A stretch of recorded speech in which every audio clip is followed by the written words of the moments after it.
Okay. Hello. Hi, Niku. Um, we here with week 7. Okay, right off top, it took me like 2 weeks to get through week 7, and I feel like in my previous videos, I talked about wanting to really stay on top of schedule. But honestly, there's so many other things that I have got going on, and honestly, a lot of those things are creative related. So it's prolonging this process of me to be able to like stay on top of this week by week. Low key, I'm starting to even be like, what is the point of actually doing it within a week? I think the frequency is really good. It's really intense. And so you're really like plunging yourself in. But I also had the thought, I think it's okay to just take my time and like not rush myself. And I think that this week, week 7, recovering a sense of connection is just about that. Um, when I really reflect on why it took me 2 weeks to complete week 7 without any judgment. Yeah, I'm like, it's okay. Like when you get to the assignments of this week, the first assignment is to write, treating myself as a precious object will make me strong. And you're supposed to write that down and put it on your wall. I love that. I really love that, and I think that what how that relates to me is time. Like time is my favorite luxury. I love to take my time to do nothing, to do something. Um, it's sort of like a vice at the same time because you want to complete things, you want to get things done, but I also love taking my time. Um, Also, I'm not in the city right now. I'm in nature. Like, I'm looking at trees. I'm in the sun. Like, I love that I'm recording this video here because I just feel so calm and at peace. And, like, that's the only way you're going to feel connected to, like, is when you're calm. So it worked out. I'm glad that I waited 2 weeks, or not waited 2 weeks, but it took 2 weeks to really like interact with this material in this chapter, because I think when I'm connected to myself, it's a calm time. We chilling, like with me and my own vibes together, chill max. And I think treating myself as delicately as possible um, is just realizing that I need to give myself time to do my work and my projects. Sometimes I can rush through them, and I can, really rely on deadlines to give me the momentum and the motivation, um, which makes me feel less connected to the work that I'm doing. And for the longest, especially with my work as a DJ, I was kind of feeling like that because it was just like gig after gig, and I was just like prep for the next gig when I had the time versus really like taking the luxury of the time that I actually had and setting that aside and really working on things. And now I'm realizing that was the disconnection in that work, because I have like long form work, and then like DJing is more so my shorter form work. So time, it's the greatest luxury we have. We all got the same 24 hours, and social media and our phones and everything really does take up a large chunk of our time. And worrying, anxiety, all these things really do take up a lot of our time. And I'm realizing how much time I spend on those things and how much I need to reclaim. It's the attention economy. they want our attention. So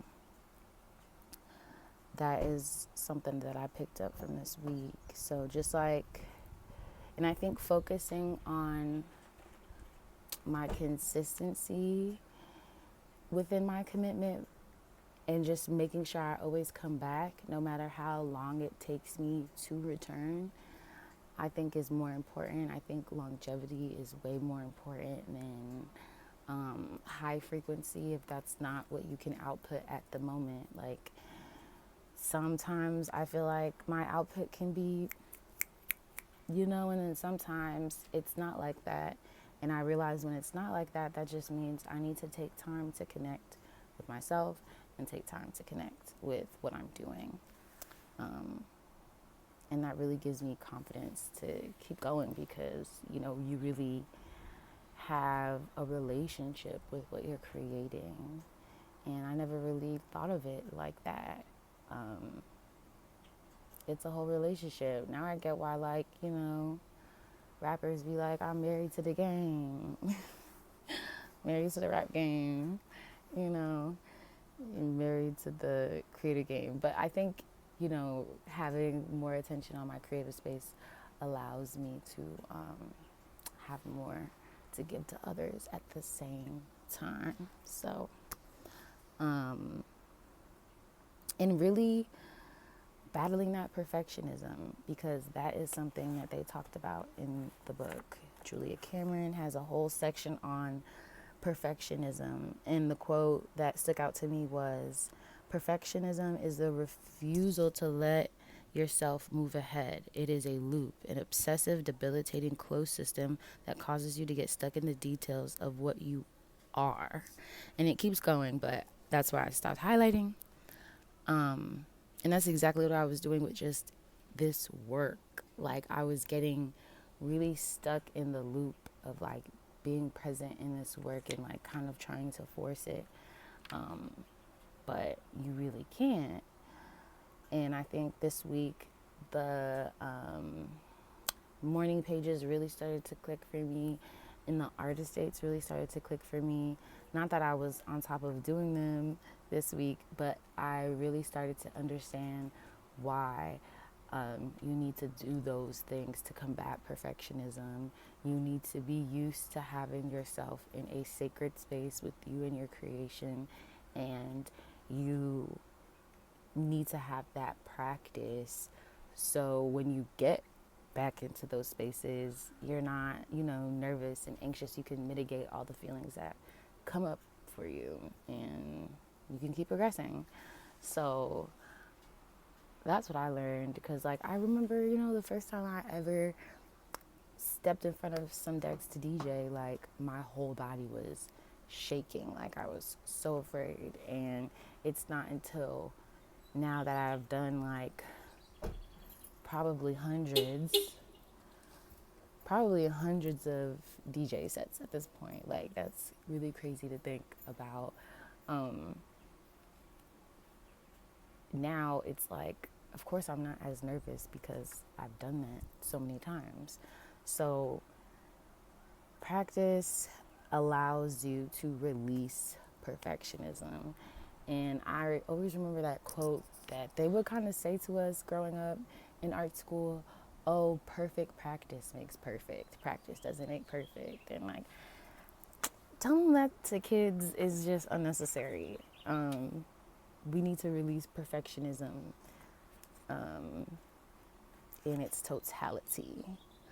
And, she really talks about like,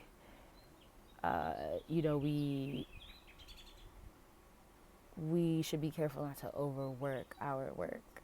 There has to be a flow to our work, and eventually you just have to let your work be. And I think that, it's really important when it comes to addressing perfectionism. And I think this week really addressed a lot of like the negative blurts that I was having come out, in the earlier weeks. And I think that she really affirmed some interesting things like don't fear mistakes, there are none. And that's a quote by Miles Davis. Another quote: safety is a very expensive illusion. The illusion that, there will ever be a time to be a safe artist, especially in this climate that we're in, especially with the art that I want to make. There will never be a safe time. And I have to create that safety for myself, so I can feel comfortable taking risk and saying what I got to say.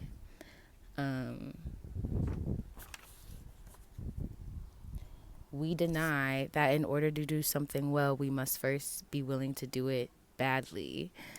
Um, like sometimes we just want to do the thing that will guarantee us success. But really, to get anywhere in your creative practice, you have to be willing to do it, and do it in a way that you let yourself experience and expand and not judge yourself. There's definitely some things that I've done that I've like judged and buried, but I'm glad that I did it. I never regret that like I actually did it, even though maybe I did for a second. But ultimately now today, I am so grateful that like I've done everything I've done, even the bad stuff. So um, that really helps me release the perfectionism too. Um, Another quote: once we are willing to accept anything worth doing might even be worth doing badly, our options widen. Um, Loved that. Ooh, and this is a quote that I really loved because it really talks about how everything as you do as a human being informs yourself as an artist. Um, and the quote is: running a marathon increases your chances of writing a full length play. Writing a full length play gives you a leg up on the marathon. And that put into words something that I've always felt when I wasn't really working on my art, but I was working hard on other people's art projects and, giving other people my time. I knew that it was all conditioning for myself. So as an artist, we need that duality. We need different things to keep us grounded and together. But yeah, I'm feeling the zen right now. But when I started this week, it was very hard to feel the zen of it all. Okay. Trying to check my time, 13 minutes. I don't want this to be longer than 15. I really wanted to feel the zen when I immediately started this week, and I wanted to feel like but no. I feel like the more I tried to be more connected to myself, a lot of my other feelings were coming up, and I think I experienced, there's baby bees out here, a lot of like frustration, agitation, because I would be trying so hard to connect with myself and have my space the way I needed it, and I just felt like things are really getting in the way of that. And in order to just feel like connected and aligned within yourself, there can't really be any blockages. And that really made me just more vocal about what I was thinking, what I was feeling with other people. It just made me be more like forward with others. And I think that results in more results, okay? So open up that throat chakra, you know what I mean? Like, I'm applying this to my art, but I'm also applying this to kind of like every aspect of my life, like approaching it with the same approaching it as earnestly approaching life as earnestly as I'm approaching this work. And I think the results are really gonna happen all around, and they have been happening all around. This chapter also talks about jealousy, which is really good to address. I feel like I've always really tried to use my jealousy as like a compass of just what I'm into, but like that's something, I think, a lesson that she taught in a previous chapter. Like, anger, jealousy is something that indicates that you care about something, or that you really want whatever it is that you're jealous of. So good. Lots of great exercises this week. Um, there was an exercise to take yourself to a sacred space, and that was that really connected the lessons in this week for me. She talks about going to a physical place, but I decided to watch like a 2-hour documentary on Buddhism because it's always been a practice that I've been so interested in. I just wanted to learn about it, and them just listening to the stories that come out of Buddhism about Buddha or like the different Buddhas that have lived. I think are just inspires me to like live life sort of that way. And like the more I learn about Buddhism, the more I love it, honestly. And it really puts me in a space of like really connecting to a deep part of myself that truly does look up to Buddha and their teachings. So shout out to that exercise. That really put me in a special place. And then, yeah, and like also just having sacred spaces of various kinds really helped me. Like a couple days ago, I went to the Kendrick and SZA concert, and I wanted to do that just as presently as possible. And I went by myself, and I had a really great time. And it was like two of my favorite artists performing, so I was really able to sit in my inspiration, and that felt very sacred. And also something that felt fun and sacred was listening to a bunch of unreleased music by some of my favorite artists. I know they probably wouldn't like that, but it's out there and it's good. They have some good unreleased stuff, and I think what's fun about listening to the unreleased stuff is listening to ideas, sketches, maybe songs that are not fully complete, and you can kind of see a little bit into their process, and it kind of just connects to the whole perfectionism thing and jealousy thing. Like everything, like everybody has to go through doing something badly before they can get it done well. Like growth is necessary, and you just have to be willing to do it, and then keep one up in yourself. That makes me think actually about a Kendrick Lamar quote. He basically said something along the lines of, your goal should be to keep doing better than how you did last time. Oh my God, he said it so much better than that. But keep one upping yourself. Like that's how I'm looking at it. Like I want to make sure that I'm better than how I was last time, and I am my own competition, and I think that it allows you to think more creatively when you start to think about not being jealous of other people, but how to be better than who you were yesterday. And I read this article. I think it's like Psychology Today. I'm going to link it. I'll link the article in the description. But it was the psychology of meh, the article says, MEH. And it was just talking about how lazy feelings and unmotivated feelings can come in, and how to like address that psychologically with yourself. And I think everything it was saying in this article is definitely related and connected to what we have been doing in this book.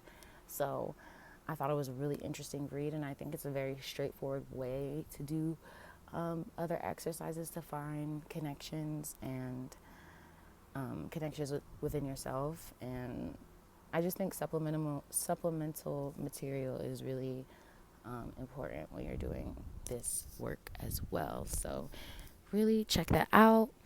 I'm excited for next week because connection and keeping connection to yourself takes a lot of energy and work, and I just am realizing how much energy and work it does take, and how much that means I cannot give to people, and how much mental energy I can't give to others anymore. And it's really shifting relationships, but I think it's shifting them in a positive way for me, which is good. And